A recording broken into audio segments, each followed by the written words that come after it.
J'ai aimé ce chant qui parlait de la puissance de Jésus. Et vous? Vous l'avez aimé aussi? Ce chant, il disait « Au nom de Jésus, j'ai la victoire. » Alléluia. Ce n'est pas le titre de mon message. Le pasteur a dit que vous recevrez un message de la part du Seigneur. Et je vous invite à vous tenir debout, que le Seigneur parle, qu'il nous donne sa grâce. Alléluia. Et qu'ensemble, nous demandons vraiment qu'il soit là, qu'il parle à nos cœurs, que nos cœurs soient ouverts et que nous recevions sa parole dans nos cœurs, dans des cœurs fertiles. Amen. Donc prions ensemble. Seigneur Dieu Tout-Puissant, nous voulons te bénir encore. Seigneur mon Dieu, cet après-midi. Seigneur, nous voulons te laisser toute la place. Nous voulons nous approcher, Seigneur, du trône de grâce. Seigneur, c'est auprès de toi que nous avons la victoire. Quand nous invoquons le nom de Jésus, c'est vrai, Seigneur, tous les ténèbres, Seigneur mon Dieu, sont chassées. Lorsque nous invoquons le nom de Jésus, Seigneur mon Dieu, ta paix, ta joie inondent nos cœurs. Seigneur, lorsque nous invoquons ton nom, nos corps et nos cœurs sont guéris. Seigneur, nous te prions que ton Saint-Esprit agisse encore, Seigneur, à travers ton serviteur, mais que ton Saint-Esprit agisse, Seigneur mon Dieu, dans nos cœurs. Ta parole est la vérité, Seigneur mon Dieu. Béni sois-tu par le nom de Jésus. Amen. Amen. Restons debout pour la lecture de la parole. Nous allons lire dans Matthieu au chapitre 15, à partir du verset 1. Le titre de ce message, c'est « Tu as de la valeur aux yeux de ton Dieu ». Tu as de la valeur aux yeux de ton Dieu.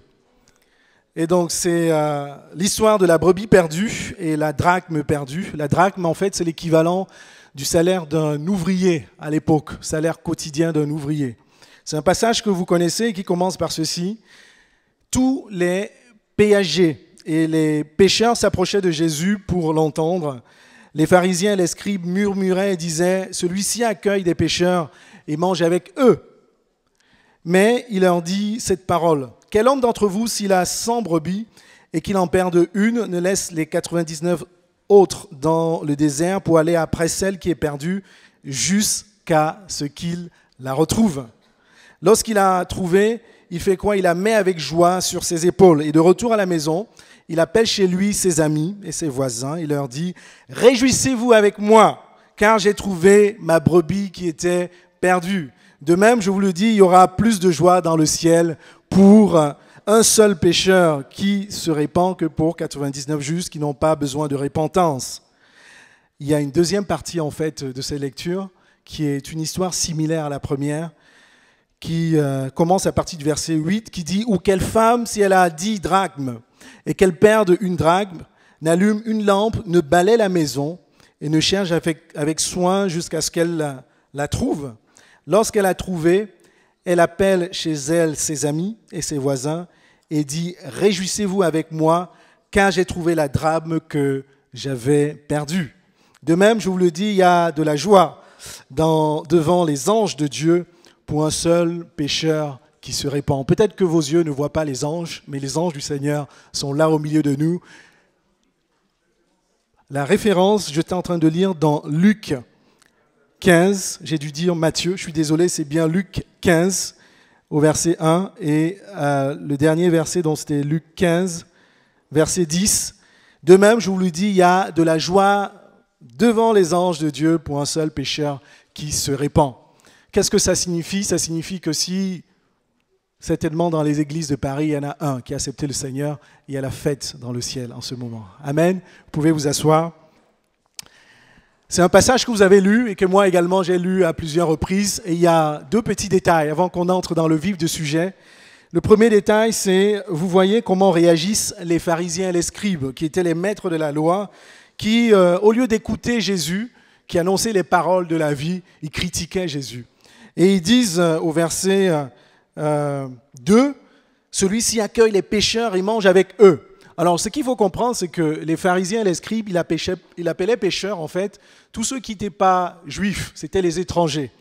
Et en fait, comme ils étaient aussi très attachés à l'Ancien Testament, parfois, ils en donnaient une interprétation radicale.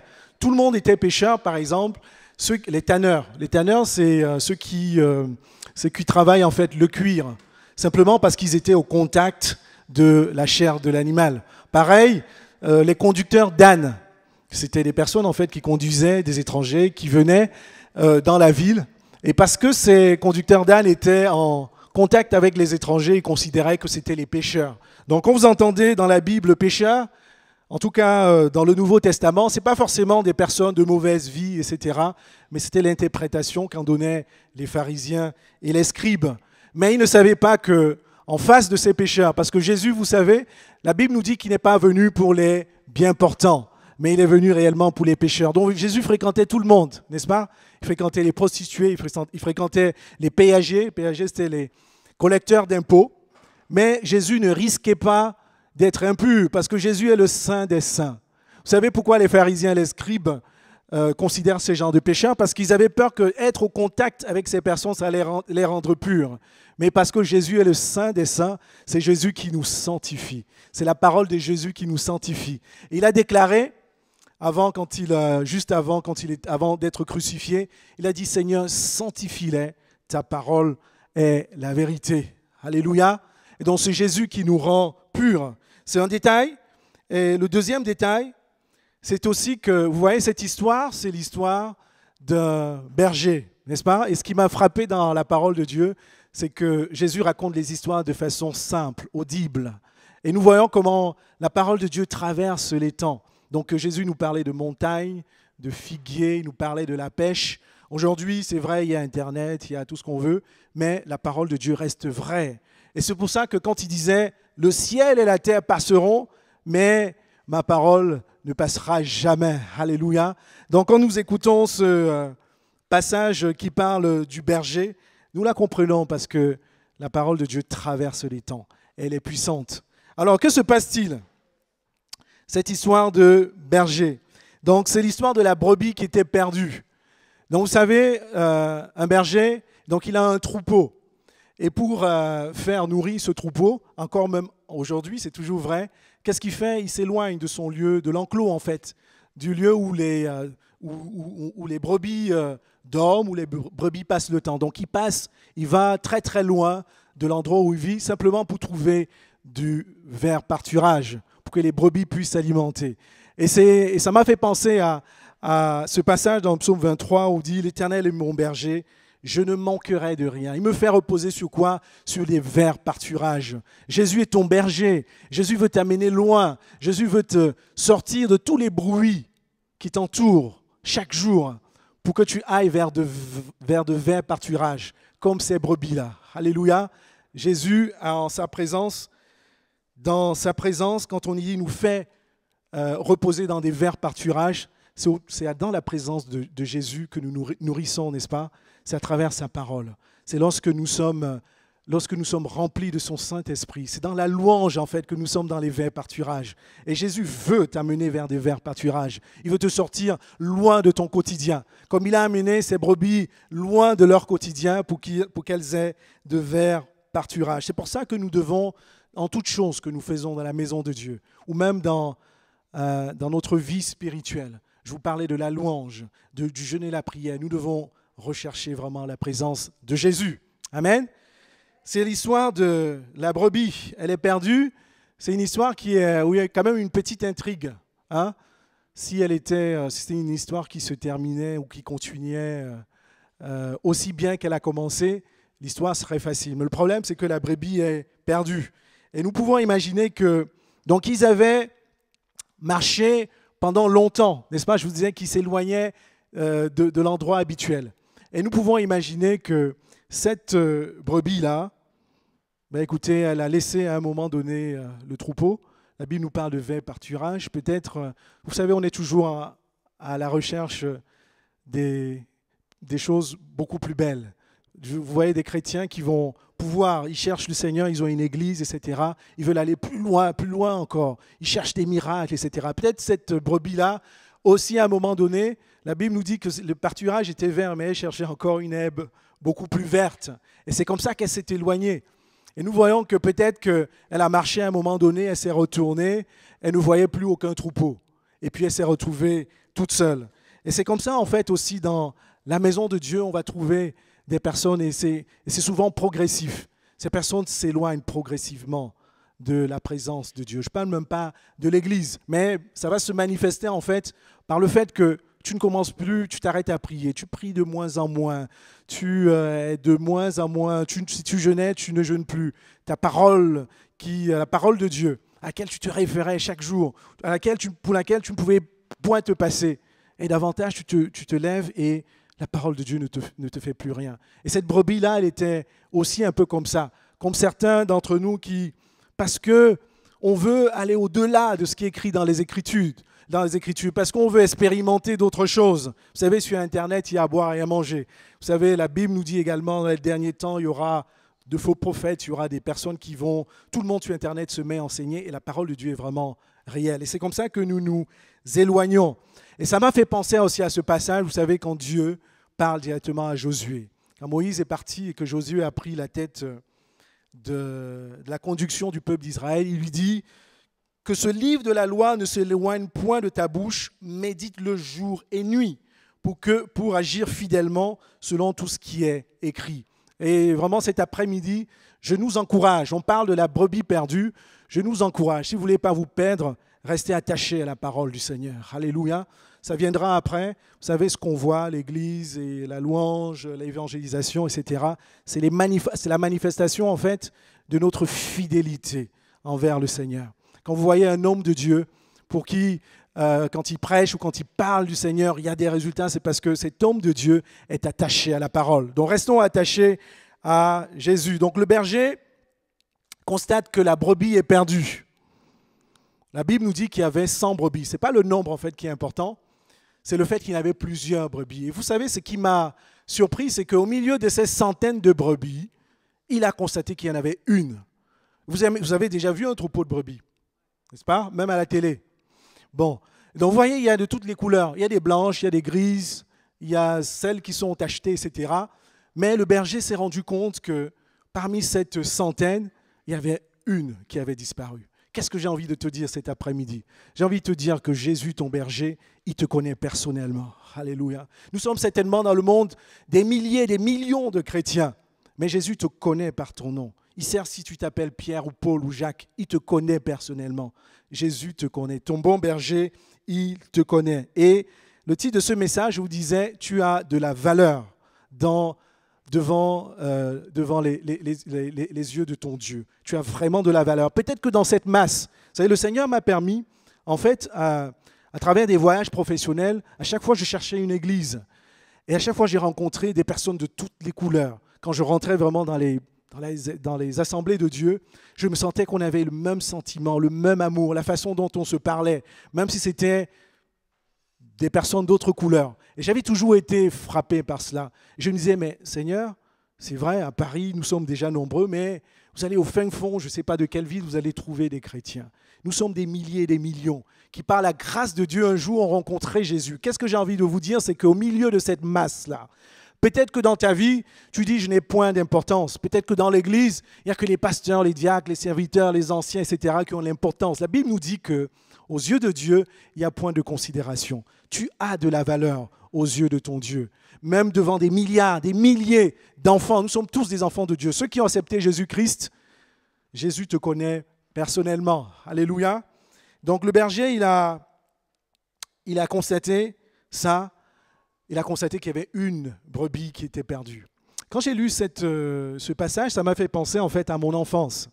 Dans tout petit, nous allions en vacances chez mes grands-parents maternels, et il avait des troupeaux de plein de choses. Il avait des poules, il y avait des cochons, des chèvres, etc. Et vous savez, ce qui était une de mes passions, entre guillemets, si on peut appeler ça comme ça, c'était pas les brebis, mais c'était les chèvres. Donc quand je me levais le matin, vous savez, en campagne, le jour se lève très très tôt. Donc le matin, la première chose que je faisais, même avant le petit déjeuner, j'allais au niveau de l'enclos des chèvres et j'aimais beaucoup ça, j'aimais ouvrir la porte de l'enclos et les voir gambarder, ainsi de suite. Et après, vous savez ce que je faisais? Je retournais, je prenais la douche, je prenais mon petit déjeuner et j'allais jouer au football toute la journée. Je ne savais même pas où se trouvaient les chèvres. Et vous savez, le défi le soir, parce que mon grand-père, il me disait, ok, c'est bien René, c'est bien ce que tu fais, mais si c'est toi qui sors les chèvres le matin, c'est toi qui dois les retourner le soir.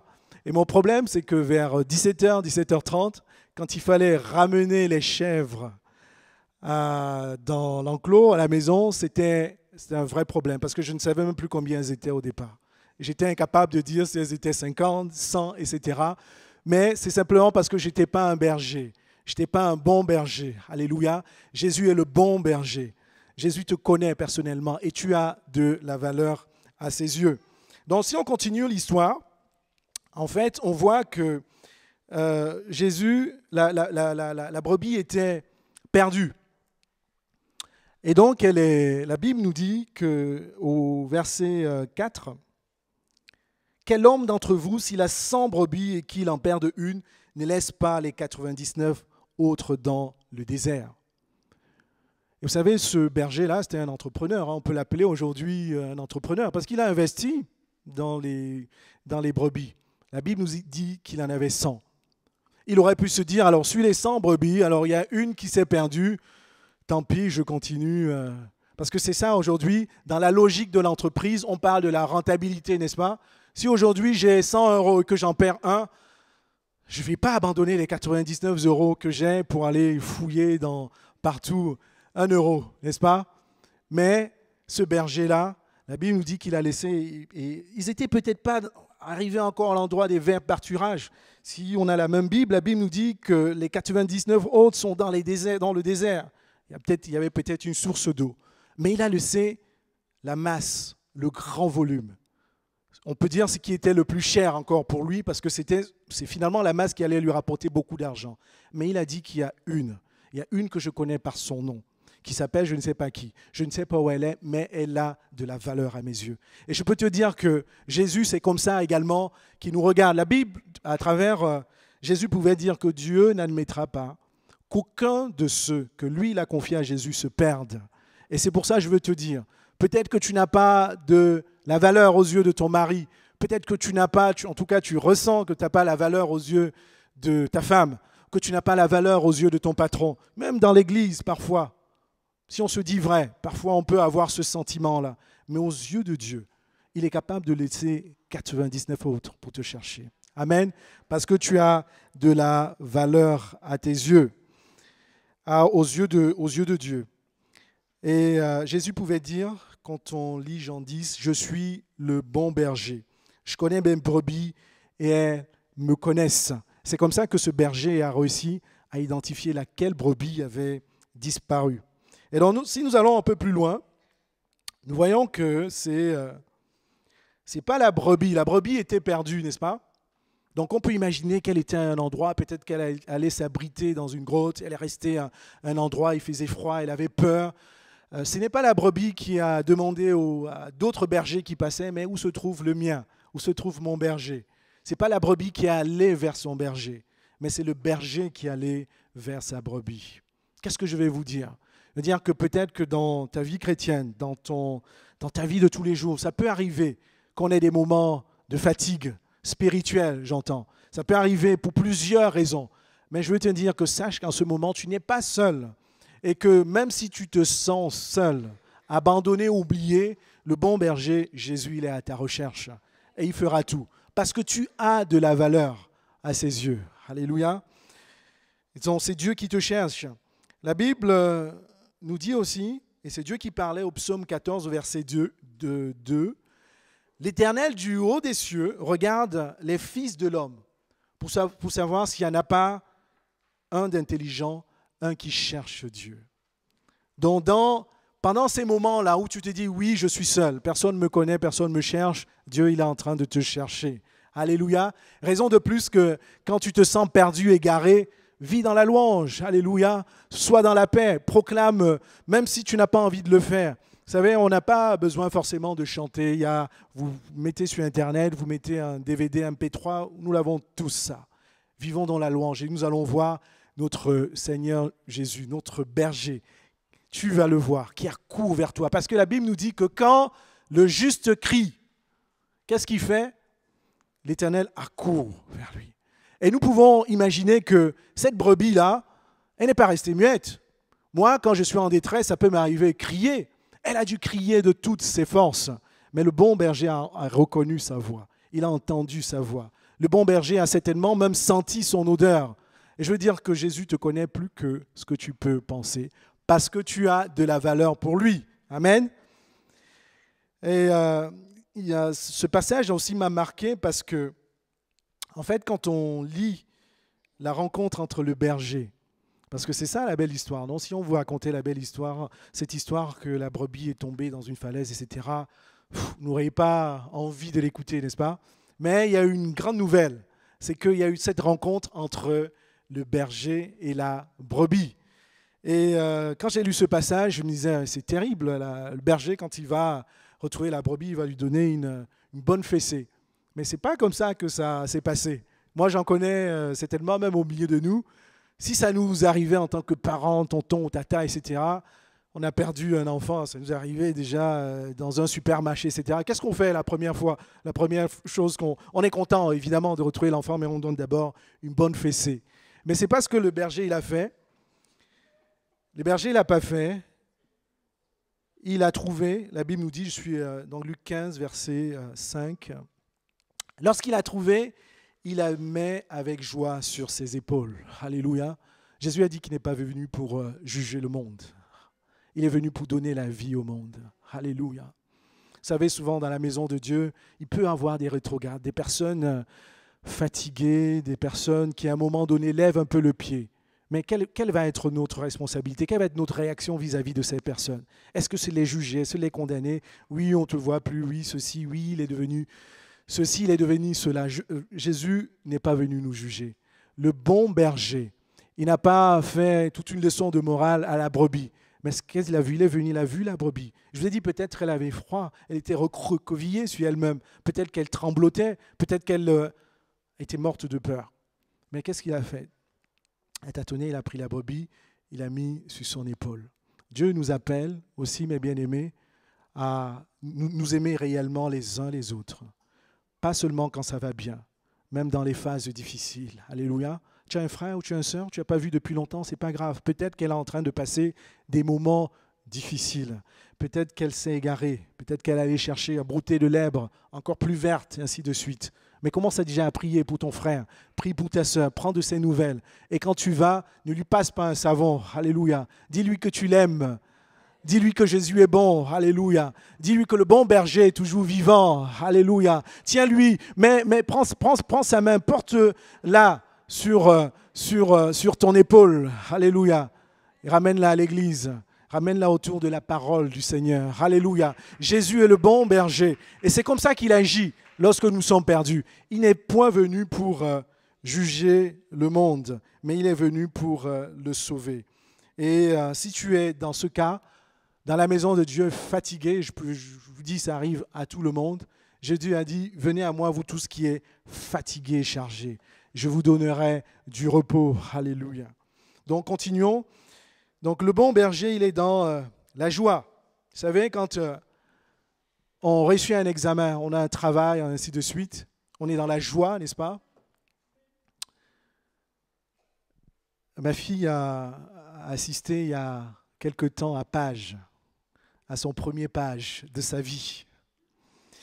Et je ne sais pas pourquoi je pense à ça, mais tôt le matin, comme ça, elle se lève, en tout cas il y a quelques semaines, elle me dit, « Papa, tu sais quoi? Tu veux que je te dise une chose? » J'ai dit, vas-y ma chérie. Ah, elle a encore les yeux fermés, etc.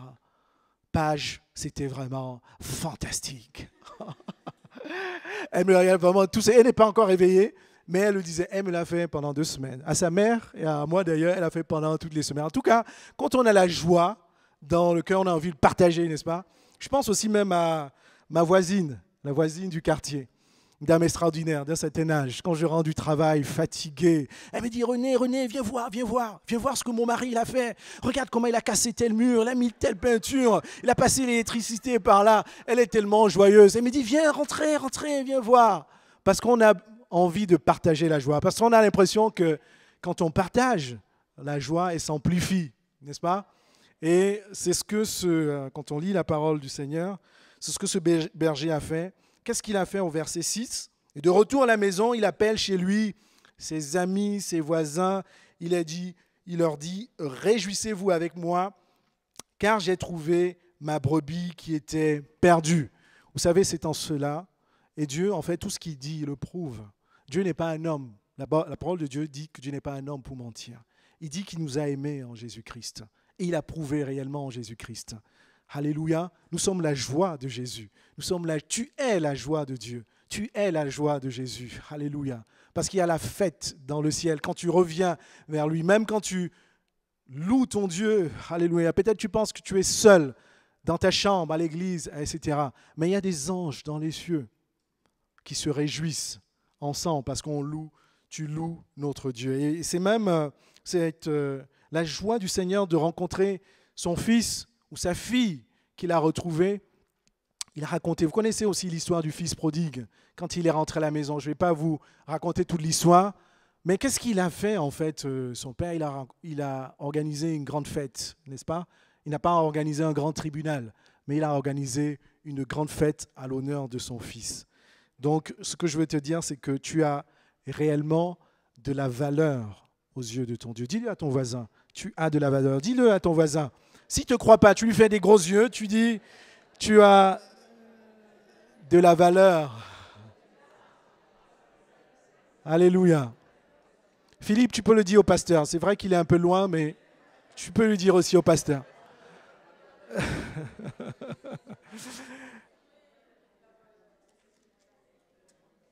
Je vous disais qu'il y a une histoire en fait qui est similaire à celle-là. C'est la drachme perdue, ça se lit comme ça, hein, drachme.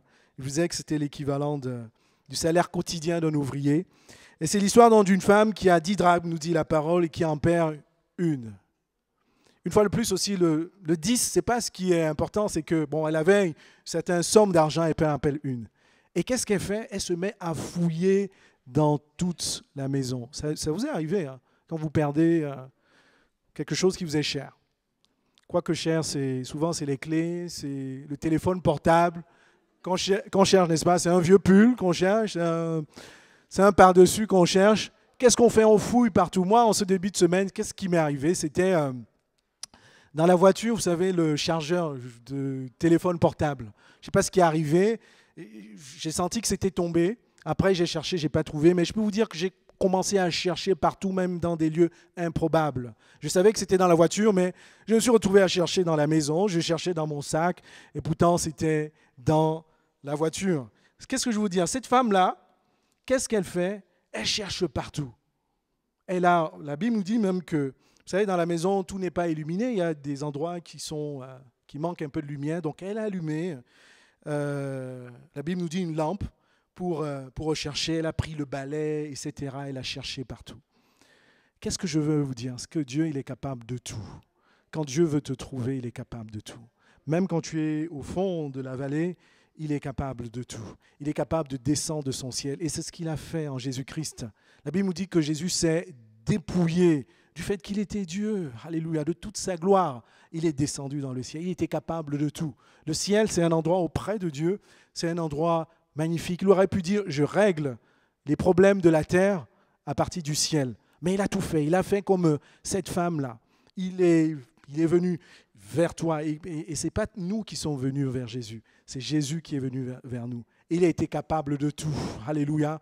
Dieu est capable de tout pour te permettre de retrouver ta joie, pour te permettre de retrouver ta foi, pour te permettre de retrouver la première joie que tu avais quand tu l'as rencontré. Jésus est capable de tout. Et donc la femme, elle a fouillé partout. Et vous savez, ce qui m'a aussi marqué, c'est que quand elle a trouvé, et vous savez, c'est une pièce, c'est pas évident d'en trouver. Vous perdez une pièce dans la maison, c'est pas évident d'en trouver, mais elle a pu le trouver. Et je nous encourage d'ailleurs, quand vous cherchez des choses, c'est bête, nous sommes des enfants de Dieu, toute notre vie, notre pensée, on dort, on se lève, c'est régi par Jésus. Moi, quand je cherche des choses, quand ça commence à devenir où je sens que ça va être pénible, je crie appel à Jésus. Alléluia. Même pour des choses banales. Je dis, Seigneur, je n'y arrive pas. Et à chaque fois que j'ai invoqué le nom de Jésus, des endroits extraordinaires. 3 mois après, j'ai ouvert la valise. Dans la fermeture de la valise et dans la 3e fermeture en bas, je trouve la chose. Est-ce que ça vous est arrivé déjà? Amen.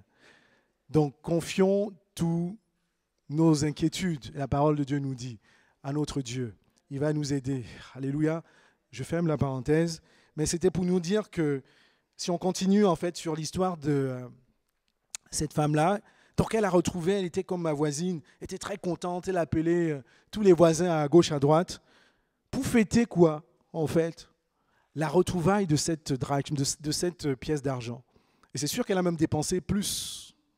Oui, elle a dépensé plus qu'une drachme pour inviter, pour payer à boire, l'oasis, faire les petits gâteaux, les quiches, etc. Hein? Donc elle a dû payer plus que ça. Qu'est-ce que j'ai envie de vous dire? Que Dieu a payé cher. Alléluia. Il a payé son Fils. Il n'a pas compté. Quand il a envoyé Jésus-Christ, Jésus-Christ est allé jusqu'à la croix. Son Fils unique nous dit la parole de Dieu. Dieu a été capable de payer très très cher pour te retrouver, pour que tu aies la réconciliation avec Dieu. Alléluia. Amen. Et ce que j'ai aussi envie de te dire, et Dieu l'a fait simplement parce que j'ai de la valeur, vous avez de la valeur aux yeux de Dieu. Et je sais que ça peut, mais ça m'est arrivé. Ça peut avoir des moments où on est un peu bas. On se dit, oh, est-ce qu'il y a un Dieu? Est-ce qu'il y a un Jésus? On me parle du Saint-Esprit. Où est ce Saint-Esprit qui doit me procurer la joie? Est-ce qu'il procure seulement la joie à quelques-uns dans l'Église? Est-ce qu'il procure la joie simplement quelques-uns que Dieu aurait choisis parmi ces milliers d'enfants? La Bible, non.